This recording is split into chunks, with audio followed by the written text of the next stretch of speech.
Bueno, y a partir de los hechos conocidos, acontecidos en los últimos días, la pregunta es, ¿qué puede pasar con el gasoducto Néstor Kirchner? Tenemos como invitado a Mauricio Reutemann. Gracias, Mauricio, por estar aquí. Mauricio es consultor internacional, se ha desempeñado como funcionario público en el área de energía, primero entre 2015 y 2018 como subsecretario de Escenarios y Evaluación de Proyectos del Ministerio de Energía y Minería, y del 2018 al 2020 presidió el Enargas. Participa, como siempre, Cledis Candelaresi. Hola, Cledis. ¿Qué tal? Y ya podemos saludar al ingeniero Eduardo Oreste. Hola, Eduardo. El gusto de saludarte. ¿Cómo te va? Hola, Guillermo. Igualmente. Gracias a ustedes.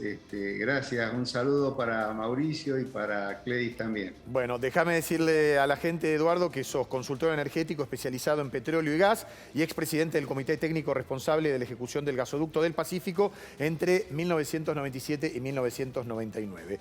Bueno, a ver, Eduardo, para vos, y después vamos compartiendo entre todos, ¿no?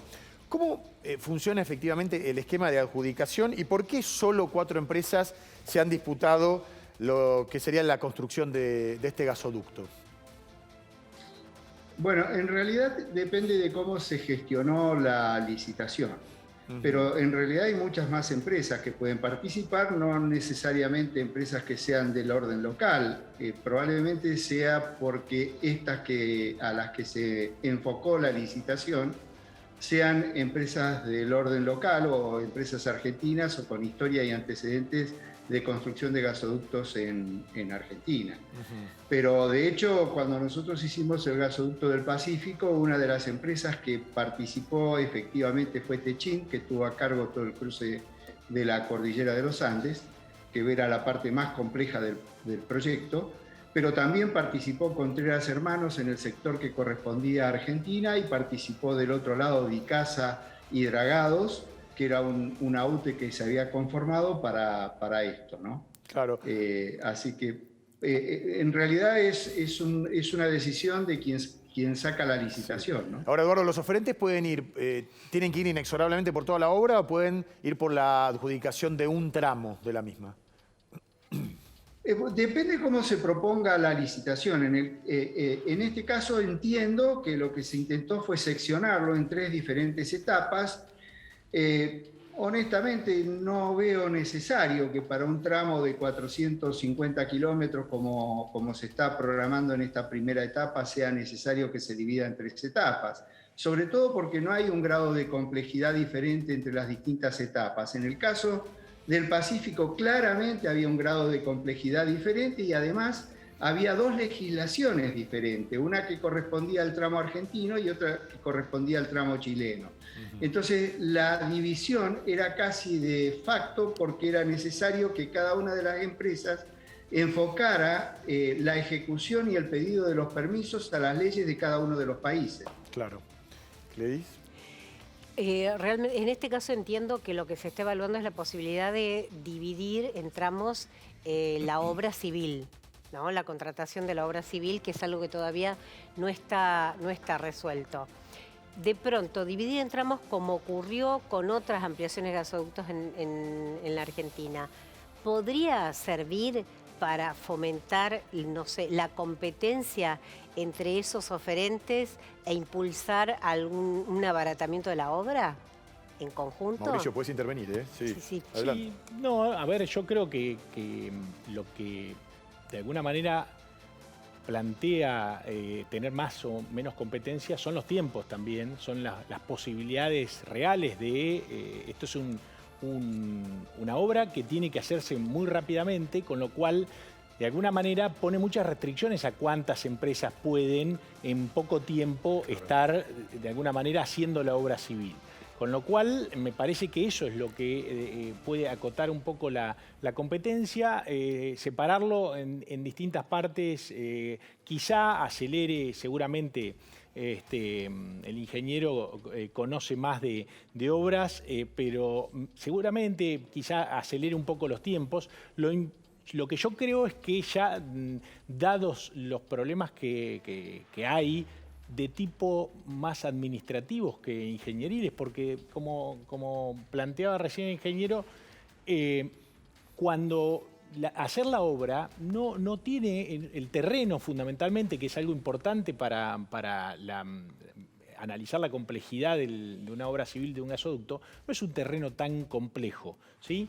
Lo que sí me parece son los tiempos administrativos, todo lo que tiene que suceder justamente, dado que esto está bajo el régimen de obra pública, para que esto comience. Y si esto no se hubiese licitado bajo el régimen de obra pública y se hubiese hecho por un sistema de iniciativa privada o se hubiese utilizado algún otro esquema por el cual los privados asumieran el riesgo del financiamiento, pero operasen el gasoducto y fijaran la tarifa. ¿Cuál es el riesgo? ¿No existiría el riesgo, por ejemplo, que alguien decida quién tiene acceso a ese gasoducto arbitrariamente y de pronto, si es una empresa privada, podría favorecer a alguna productora asociada, por ejemplo? Bueno, no, es justamente el pliego de la licitación que se había preparado anteriormente, que era justamente por una tercera licencia y le daba la posibilidad de construirlo a quien resulte adjudicado, sea el concesionario de esa licencia, establecía reglas claras en términos de lo que es la regulación. Yo no puedo en un gasoducto cobrar lo que quiero. Sí se le daba en ese momento, bajo ese régimen anterior, que estaba bajo la ley 24076, tenía un periodo donde podía, salvo el gas que iba para la demanda prioritaria, que es básicamente las residencias y las casas y los comercios, sí, podía acordar con las industrias, en términos de igualdad y sin discriminación, un precio libre, ¿sí? Claro. Pero no podía haber discriminación. Bueno, ese esquema, esa licitación, estaba lista el 10 de diciembre con el cambio de gobierno. Estaba para ahora continuarse. Lo que sabemos que esto, y quiero volver a Eduardo, no se puede demorar más. Mi pregunta es, si se empezara ahora, ¿cuánto tiempo se avisora que puede llegar a tardar la construcción? O te cambio la pregunta, ¿podrá estar para el próximo invierno si empezáramos en un mes, 2 meses? Yo me gané una cena con eso, para serles honesto, porque decididamente no, en mi apreciación no, y no solo por las dificultades que ahora se aprecian, sino porque en realidad es una obra que a medida que uno le agrega contratistas o la difiere en tramos, como se estaba intentando, se hace cada vez más compleja, y el rol del project manager, que tiene a cargo la coordinación de las distintas empresas y los distintos proveedores que van a suministrar los materiales para el gasoducto, se hace más complejo también.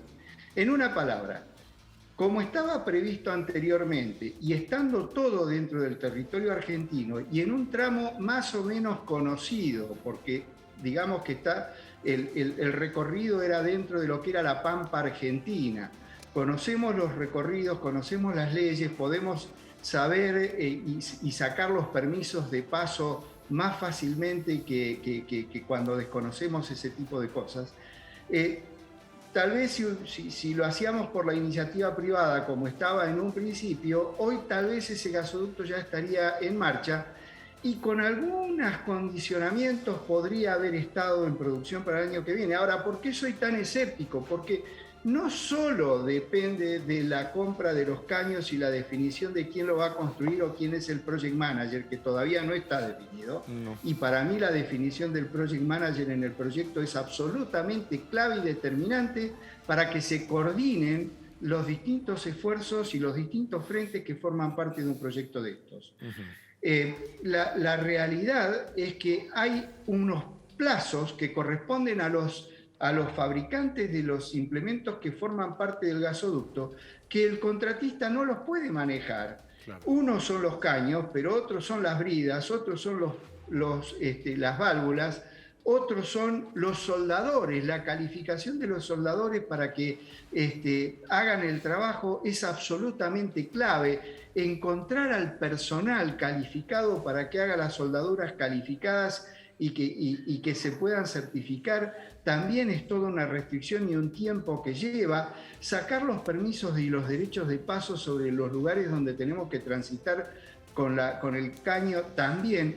Y de allí, cuando yo empiezo a sumar tiempos, conociendo más o menos cómo funciona una obra de estas características, según mi humilde apreciación, es imposible hacerla en un plazo de un año, porque son demasiados esfuerzos y que dependen de cosas absolutamente ajenas a lo que es el project management de la empresa. Si agregamos a eso que el project manager todavía no está, difícilmente pueda concretarse. Bueno, ingeniero Eduardo Oreste, agradecemos su sinceridad, porque no es cuestión de decirnos algo que no se va a cumplir por el solo hecho de tranquilizarnos, más allá de que la obra es imprescindible. Así que le mandamos un abrazo. Muy agradecido, Guillermo, un placer y gracias por la invitación. Un placer haber compartido mi opinión, es mi humilde opinión. Muchas gracias, de igual manera para Mauricio. Gracias por la haber invitación. participado. Y Gladys, como siempre, gracias a todos. Nos veremos en la próxima oportunidad. Hasta luego.